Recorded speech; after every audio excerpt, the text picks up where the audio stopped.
नमस्कार विद्यार्थी मित्रांनो, आपण कालच्या व्हिडिओ पॉवरपॉईंट प्रेझेंटेशन तासामध्ये पौवर्त्यांनी सांगितलेल्या काव्यलक्षणाला आपण आरंभ केलेला आहे। मागच्या तासामध्ये आपण पौवर्त्यांनी ती 6 काव्यलक्षणे सांगितलेली आहेत। त्या 6 काव्यलक्षणापैकी भावना नावाच्या काव्यलक्षणाचा आपण विचार केलेला आहे। आज आपण पुढचं जे काव्यलक्षण आहे, 2 नंबरचं जे काव्यलक्षण आहे, त्या काव्यलक्षणाचं नाव आहे कल्पना। यालाच इंग्रजीमध्ये इमॅजिनेटिव्ह असेही म्हणतात। आणि हे काव्यलक्षण पाश्चात्यांचं काव्यलक्षण आहे। आपण मागच्याही तासाला या संदर्भामध्ये या काव्यलक्षणाला कोणकोणत्या पर्यायी नावाने संबोधित केला जातो, हे काव्यलक्षण ओळखलं जातं, याचाही आपण विचार केलेला आहे। पाश्चात्य काव्यलक्षणालाच इंग्रजी काव्यलक्षण असे म्हणतात आणि त्यालाच आधुनिकांनी सांगितलेलं काव्यलक्षण असे म्हणतात। आणि म्हणून आज आपण पुढचं जे काव्यलक्षण आहे, पाश्चात्यांचं काव्यलक्षण, त्याचं नाव आहे कल्पना। यालाच इंग्रजीमध्ये इमॅजिनेटिव्ह एलिमेंट असे म्हणतात। ज्याची इमॅजिनेटिव्ह पॉवर चांगली आहे तोच व्यक्ती चांगल्या पद्धतीने लेखन करू शकतो। ज्यांच्याकडे इमॅजिनेटिव्ह पॉवर नाही तो लेखनच करू शकणार नाही। लिहून किती लिहिल, एखादी एक पुस्तक लिह, एखादा एक ग्रंथ प्रकाशित करेल, परंतु ज्यांच्याकडे इमॅजिनेटिव्ह पॉवर आहे, इमॅजिनेटिव्ह एनर्जी आहे, तोच व्यक्ती डझनभर पुस्तकं लिहू शकतो। एखाद्या घटनेचा त्याला कल्पनेच्या माध्यमातून लेखनाचा विस्तार करता आला पाहिजे, लेखनाची मांडणी वाढवता आली पाहिजे। आणि अशा पद्धतीने ज्यांच्याकडे ऊर्जा आहे तीच माणसं, तोच लेखक, तोच कादंबरीकार भराभर एकानंतर एक कादंबऱ्या लिहू शकतो। आणि अशा प्रकारचं कल्पना कौशल्य हे सर्वांकडे नसतं। फार मोजक्याच लोकांकडे कल्पना कौशल्य असतं। आणि अशा प्रकारची माणसं चांगल्या पद्धतीने एखाद्या गोष्टीचा कल्पना विस्तार लेखनाच्या माध्यमातून किंवा बोलण्याच्या माध्यमातून करू शकतात। हे कौशल्य, स्किल आहे। हे अशा प्रकारचं कौशल्य हे सर्वांकडेच नसतं। काहींना उपजतच प्राप्त झालेलं असतं। आई वडिलांकडून वारसा मिळाला असतो, घरातलं वातावरण, जडणघडण, सभोवताची परिस्थिती, मित्रपरिवार यांच्याकडून तो कळत नकळत मिळालेला असतो। किंवा काही माणसं आपल्या व्यासंगाच्या जोरावर इमॅजिनेटिव्ह एलिमेंट डेव्हलप करतात, विकसित करतात। आणि अशा पद्धतीने साहित्यामध्ये कथा, कादंबरी, नाटक, वैचारिक वाङ्मय, लघुनिबंध, ललित, चरित्र, आत्मकथन, आत्मचरित्र या सर्वच वाङ्मय प्रकार बराच भाग कल्पना निर्मित असतो। आता तुम्हाला सांगितलेलं आहे, कारण कल्पनेची निर्मिती अगोदर मनात करणे आणि त्याला लेखणीच्या माध्यमातून शब्दबद्ध करणे ह्या अशा प्रकारचा हातखंड सर्वांना शक्य नाही. जी माणसं यामध्ये निपुण आहेत, पारंगत आहेत, अशीच माणसं, अशाच माणसाचं बरंच वाङ्मय कल्पना निर्मित असतं. कसं काय शक्य होऊ शकतं पहा? काही माणसं 12-12 पुस्तकं लिहितात, सर्वच वाङ्मय प्रकारामध्ये आपलं योगदान असतं त्यांचं, आणि जे घडतं तेच लिहितायत, जे घडतं तेच लिहिण्याचा जर प्रयत्न केला, एक पुस्तक होऊ शकतं, 2 पुस्तकं होऊ शकतात, 12-12 पुस्तक कसं काय होऊ शकतात? त्यांच्याकडे कल्पनाशक्ती प्रचंड श्रीमंत आहे, कल्पनाशक्तीचा विकास आहे त्यांच्याकडे, कल्पनाशक्ती सर्वांगपूर्ण आहे त्यांच्याकडे. म्हणूनच अशा प्रकारची माणसं एखाद्या घटनेला मस्त मसाला टाकून, चटणी टाकून, अशा प्रकारचा खमंग साहित्यामध्ये वाङ्मयीन रस तयार करत असतात. आणि ही जी कल्पनाशक्ती आहे, हे जे पौवर्त्यांनी सांगितलेले जे काव्यलक्षण आहे, पौवर्त्यांनी सांगितलेल्या काव्यलक्षणामध्ये आणि पाश्चात्य काव्यलक्षणाची, ही दोन्ही काव्यलक्षणाची प्रेरक शक्ती आहे. आणि म्हणून हे जे काव्यलक्षण, कल्पना नावाचं जे काव्यलक्षण आहे, पौवर्त्यांच्या काव्यलक्षणामध्येही दडलेलं आहे आणि पाश्चात्यांच्याही काव्यलक्षणामध्ये दडलेलं आहे. तर कल्पनाशक्तीचा वापर कसा कसा करतात आणि त्या माध्यमातूनच एखाद्या साहित्याची निर्मिती अतिशय उत्कटपणे निर्माण होत असते. तर कल्पना शक्ती, कल्पना विस्तार, कल्पना कौशल्य, इमॅजिनेटिव्ह स्किल कथानकाच्या माध्यमातून पात्रचित्रण, वातावरण अशा माध्यमातून पहा या कल्पना नावाच्या पाश्चात्य काव्यलक्षणाचा वावर सर्वत्र आपल्याला पाहायला मिळतो. तर कथानक एखादी घटना, एखादा प्रसंग अगदी नेमकी घडलेली असते, नेमकी इतकुशी घडलेली असते, पण आपल्या कल्पनेच्या माध्यमातून एखादा लेखक 200 पानामध्ये त्याची बांधणी केलेली असतो. 200 पानाचं लेखन असतं. आता 200 पान, 200 पेज घटना घडलेली असते का? घटना 200 पेज घडलेली नसते. घटना ही अगदी काही क्षणाची घडलेली असते, पण त्या काही क्षणाच्या घटनेला कल्पनेच्या माध्यमातून लेखक त्याचा विस्तार करत असतो, त्याची मांडणी करत असतो. आणि अशा प्रकारची मांडणी वाचकाला सुद्धा भावते. त्या प्रसंगामध्ये पात्रचित्रण जे आहे, त्या प्रसंगातली मूळ पात्रचित्र किंवा मूळ व्यक्तिरेखा जशाच तशा लेखक कथेमध्ये, कादंबरीमध्ये लिहित नाही, पेरत नाही, मांडत नाही. त्या ठिकाणी दुसरी नावं तो नोंदवत असतो. आणि वातावरण, एखादा कथासंग्रह आहे, एखादी कथा आहे, एखादी कादंबरी, एखादं नाटक आहे, ज्या नावाचं टायटल आहे, उदाहरण रायगडाला जेव्हा जाग येते, हे जे नाटक आहे वसंत कानेटकर यांचं नाटक आहे. तर रायगडाला जेव्हा जाग येते, आता पहा हा विषय, या नाटकाचा विषय ऐतिहासिक विषय आहे. त्यामुळे ऐतिहासिक अशा प्रकारचं वातावरण त्यामध्ये कोंबवावं लागतं, भरवावं लागतं, पेरावं लागतं आणि समाविष्ट करावं लागतं. तेव्हाच लोक रायगडाला जेव्हा जाग येते हे ऐतिहासिक नाटक आहे.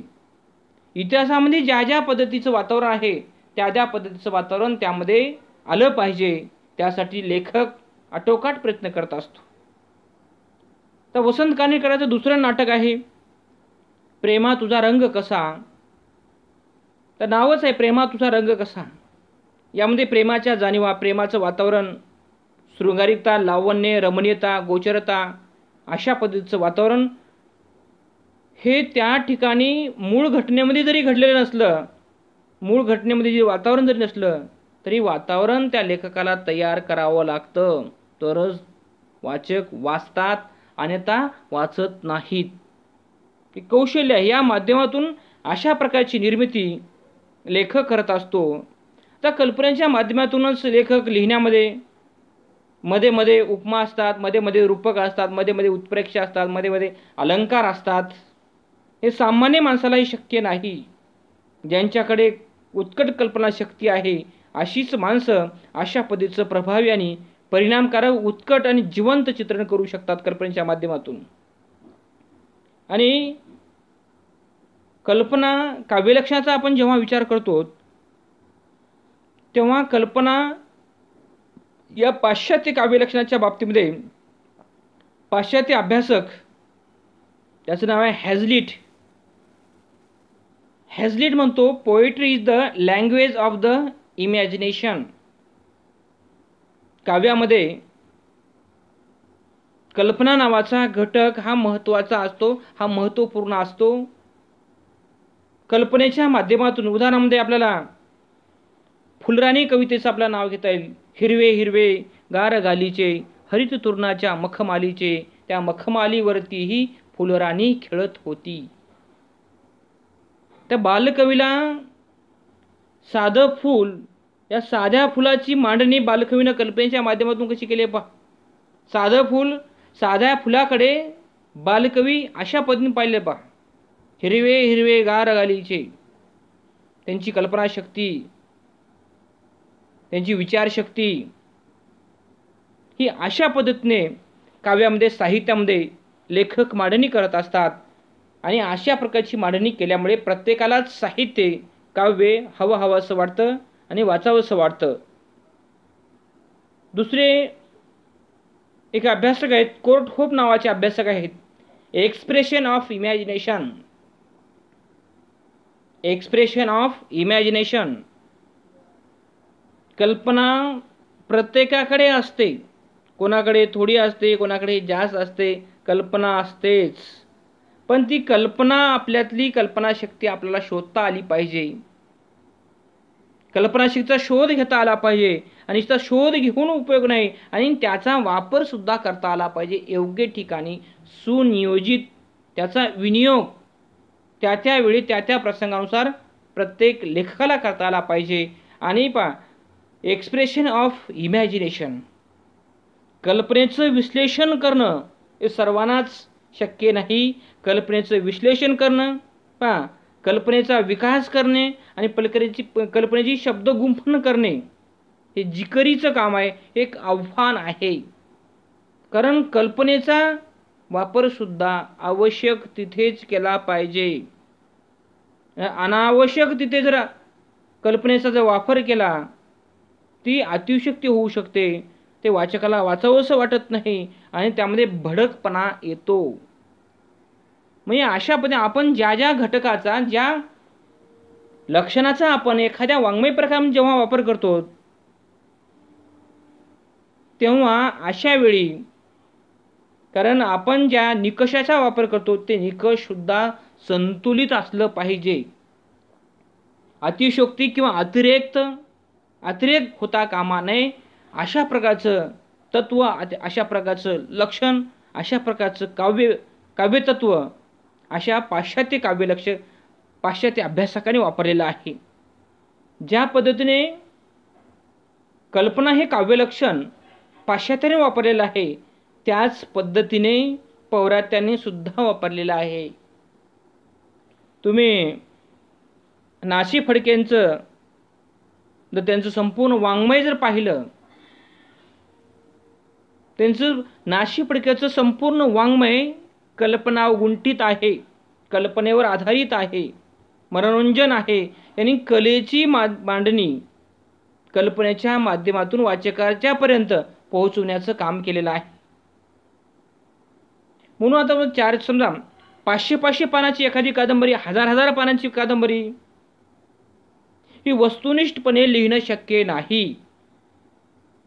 ज्यांच्याकडे कल्पना नावाचं लक्षण, कल्पना नावाचं कौशल्य आहे, अशीच माणसं हे लिहू शकतात व्यवस्थितपणे. आणि वाचकांच्या पसंतीला ते उतरू सुद्धा शकतात. म्हणून अशा पद्धतीने कल्पना नावाचं दुसरं पाश्चात्यांनी काव्य सांगितलेलं काव्यलक्षण हे दोन्ही पौरात्याच्या काव्यलक्षणाला लागू पडतं आणि पाश्चात्य काव्यलक्षणाला सुद्धा लागू पडतं. कारण बाहेरच्या देशातलं जरी साहित्य असलं, कारण ती सुद्धा माणसं आहेत, त्यांच्याकडे सुद्धा मन आहे, भावना आहे, कल्पनाशक्ती आहे आणि कल्पनाशक्तीचा ती माणसं वाचनाच्या माध्यमातून विकास करू शकतात. आणि कल्पना नावाचं कौशल्य असल्याशिवायच चांगला लेखक होऊ शकत नाही, अजिबात होऊ शकत नाही.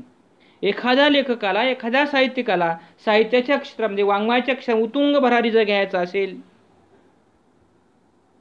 सर्व वाङ्मय प्रकार हाताळायचे असतील, सर्व वाङ्मय प्रकाराला जन्म द्यायचा असेल, तर कल्पना नावाचं कौशल्य त्यांच्याकडं असावं लागतं आणि असल्याशिवाय तो सर्व वाङ्मय प्रकारामध्ये तो स्पर्श करू शकत नाही.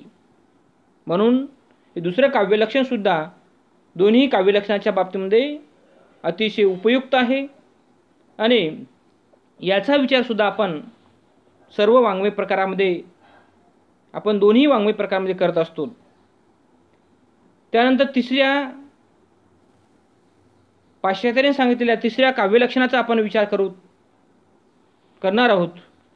आणि तिसरं काव्यलक्षण आहे बुद्धी किंवा विचार. आता हे जे तिसरं जे काव्यलक्षण आहे, तिसऱ्या काव्यलक्षणात आपण बुद्धी किंवा विचार, कारण हे दोन, बुद्धी आणि विचार, हे काव्यलक्षण ललित वाङ्मयापेक्षा, काव्यापेक्षा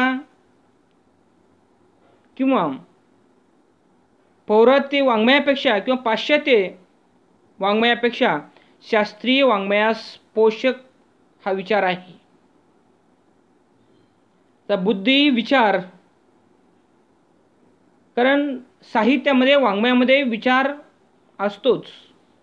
विचाराशिवाय, भूमिकेशिवाय साहित्य लिहिल्या जात नाही आणि जर लिहिलं गेलं तर कोणी वाचत नाही.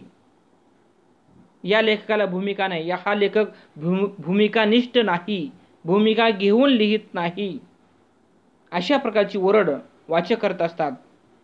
म्हणून बुद्धीचा किंवा विचाराचा काव्यामध्ये वापर असतो, किंचित वापर असतो. कारण बुद्धीशिवाय एखादी साहित्यकृती, एखादी कलाकृती जन्माला येऊ शकत नाही. कारण साहित्य निर्माण करणे हे येड्या गबाळ्याचं काम नव्हे, त्यासाठी बुद्धिमान माणसंच पाहिजे असतात. बुद्धिमान माणसाचीच गरज आहे. बुद्धिमान माणसंच साहित्याची निर्मिती करू शकतात. आणि म्हणूनच बुद्धी आणि विचार या काव्यलक्षणाचा विचार काही अभ्यासकांनी केलेला आहे, काही विचारवंतांनी या काव्यलक्षणासुद्धा प्राधान्य दिलेलं आहे. कारण याकडे दुर्लक्ष करून चालत नाही. कारण बुद्धी विचार असल्याशिवाय साहित्याचा सदसद विवेक वाङ्मयामधून जागृत होऊ शकत नाही. म्हणून या काव्यलक्षणाकडे काही माणसं, काही अभ्यासक, काही विचारवंत, काही माणसं दुर्लक्ष करतात, परंतु याकडे दुर्लक्ष करता येणार नाही. जी हुशार आहेत, जी प्रतिभासंपन्न आहेत, अशीच माणसं कविता लिहू शकतात, अशी माणसं कादंबरी लिहू शकतात. आणि कल्पना कशी काय करता येईल? सर्व काही कल्पना नाही करता येत नाही.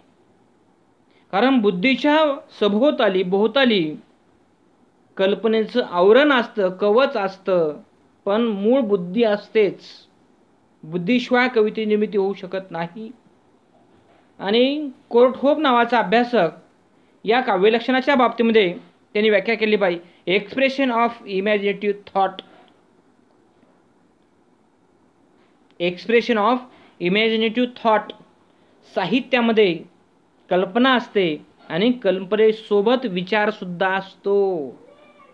कारण विचाराशिवाय आपण शेवटाला जाऊ शकत नाही. जे काही वाचक साहित्य, वाङ्मय वाचतात कोणत्या लेखकाचं वाङ्मय कोणत्या विचाराचं आहे, कोणत्या विचारधाराचं आहे आणि कोणती विचारधारा घेऊन तो व्यक्ती लिहितो.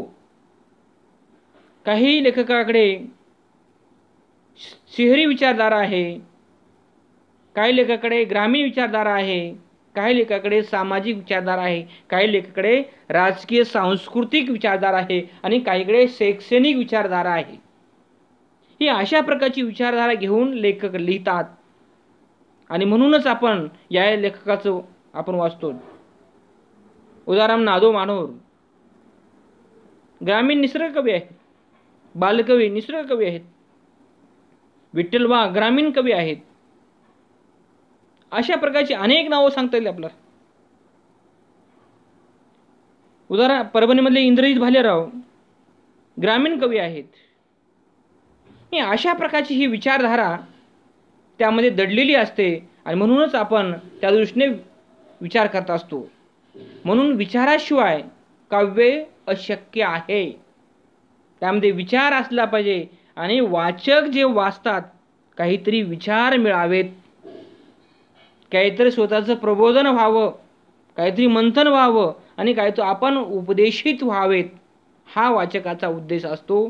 आणि लिहिणारा सुद्धा लेखक याच उद्देशाने तो लिहित असतो. आपल्याकडे जे आहे ते इतरांना साहित्याच्या माध्यमातून सांगितलं पाहिजे, लोकांपर्यंत पोहोचलं पाहिजे.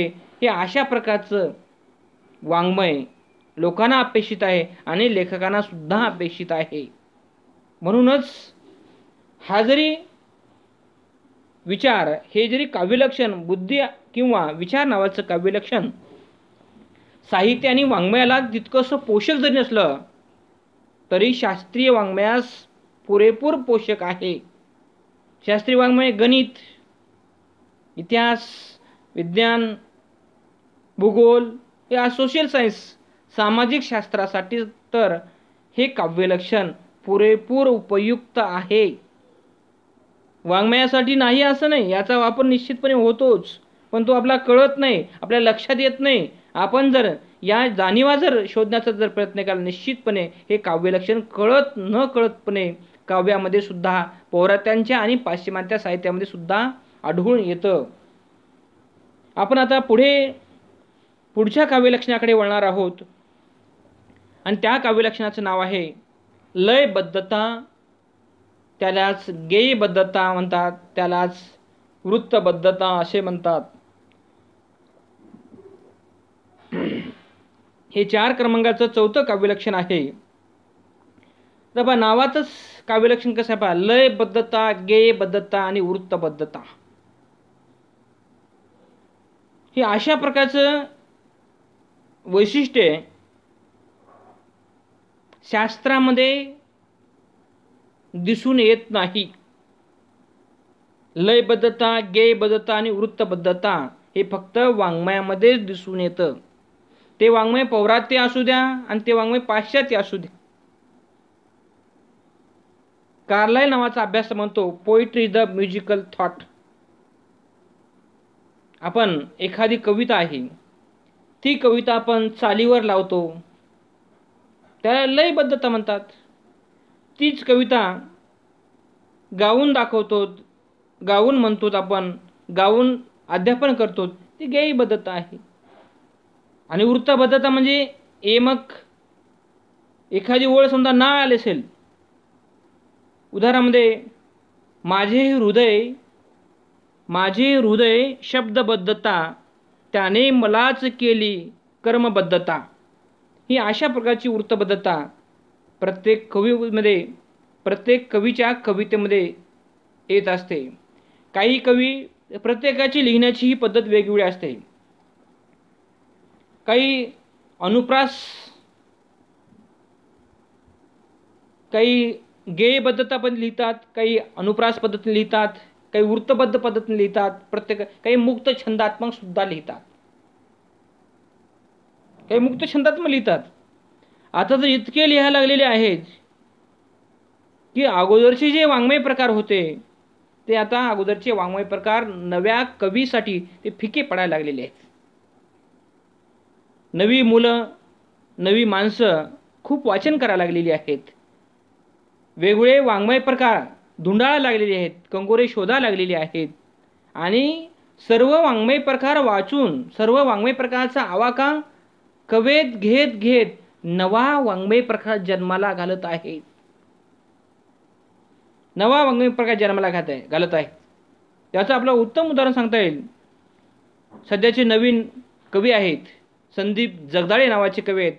असो आता चाड नावाचा ग्रामीण कथा संग्रह अतिशय चांगल्या पद्धतीने तो प्रकाशित झालेला आहे.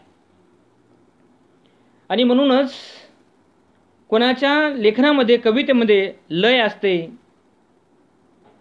कोणाच्या कवितेमध्ये ताल असतो, नाद असतो, छंद असतो. तुम्ही कविता जर बारकाईने जर वाचन जर केलात तर तुमच्या लक्षात येईल. आणि बऱ्याच कवीच्या कविता वाचल्यानंतर त्याला चाल लावून बरेच शिक्षक वर्गामध्ये चालीवर ती कविता शिकवतात. सर्वांच्याच कवितेला चाल लागत नाही, ती गेयबद्ध करता येत नाही. आणि असे काही कवी आहेत, काही लेखक आहेत, त्यांच्या कवितेला हे काव्यलक्षण आपल्याला लावून पाहता येतं. आणि अशा प्रकारची ही काव्यलक्षणं सर्वच कवीच्या आता सध्या कवितेलाही लावता येत नाहीत. या निकषावर, या वैशिष्ट्यावर सध्याचे सर्वच कवी त्यांची कविता हे उतरत नाहीत. आता मुक्त छंदात्मक कविता लिहायला लागलेले. त्याला कविता म्हणावं की धडा म्हणावा की गद्य म्हणावं हा मोठा प्रश्न आहे. परंतु लिहायला लागलेले आहेत, लिहितात, हा सर्वात महत्त्वाचा विशेष आहे. कोल्ड्री नावाचा अभ्यासक the best word in the best order अशा प्रकारे त्यांनी इंग्रजी व्याख्या केलेली आहे. उत्तम शब्दाची क्रमबद्ध रचना म्हणजेच काय, काव्य आहे. आणि ज्यांचे उत्तम शब्द, ज्यांची उत्तम मांडणी आहे, वाचल्यानंतर आपल्या मनाला आनंद मिळतो आणि वाचल्यानंतर समोरचा माणूस ऐकत असेल तर त्याच्याही कानाला आल्हाद मिळतो. अशा प्रकारची रचना the best word in the best order, उत्तम शब्दाची क्रमबद्ध रचना म्हणजेच काय, काव्य आहे, म्हणजेच साहित्य आहे. जॉन्सन नावाचा अभ्यासक काव्य म्हणजे पद्यरूप लेखन, आपण त्याची चर्चा करत आहोत. काव्य म्हणजे पद्यरूप लेखन. तर पद्यरूप लेखन सर्वच कवीच्या कवितेमध्ये दिसून येत नाही. आता तुम्हाला सांगितलेलं आहे, बरेच कवी गद्य पद्धतीने लिहित आहेत. त्यांची ती अभिव्यक्ती आहे, त्यांचं ते लेखन आहे आणि त्यांची ती लिहिण्याची शैली आहे. आपण त्यांना सांगू शकत नाही, ते त्यांचं स्वातंत्र्य आहे कसं लिहायचं. त्यांच्या मनातला विचार ते लेखणीच्या माध्यमातून, शब्दाच्या माध्यमातून ते शब्दबद्ध करत आहेत. आणि दुसरा पो नावाचा अभ्यासक आहे. काव्य म्हणजे सौंदर्याची लयबद्ध निर्मिती. काव्य म्हणजे सौंदर्याची लयबद्ध निर्मिती. असे काही बरेच कवी आहेत की लयबद्ध पद्धतीने लिहितात, पण त्यांच्या कवितेतून काही जाणवत नाही. ना आशय, ना भाव, ना सौंदर्य, फक्त शब्दाला शब्द जोडण्याचं काम केलेलं आहे. काव्य म्हणजे सौंदर्याची लयबद्ध निर्मिती, अशाला काव्य म्हणावं हा पो नावाचा अभ्यासक म्हणतो. तर कोणत्या कवितेला, कोणत्या रचनेला, कोणत्या निर्मितीला काव्य म्हणावं हे प्रत्येक व्यक्तीचं स्वातंत्र्य आहे. कारण समजून घेणारा व्यक्ती, वाचणारा व्यक्ती कसा आहे, त्यांची बुद्धी, त्यांचं मन कसं प्रगल्भ आहे, किती वाचन झालेलं आहे, त्यावर या सगळ्या गोष्टी अवलंबून आहेत. आणि आपण अशा पद्धतीने जेव्हा विचार करतो तेव्हा हा जो कवी आहे, हा कवी अशा पद्धतीने मांडणी करत असतो. आणि आपण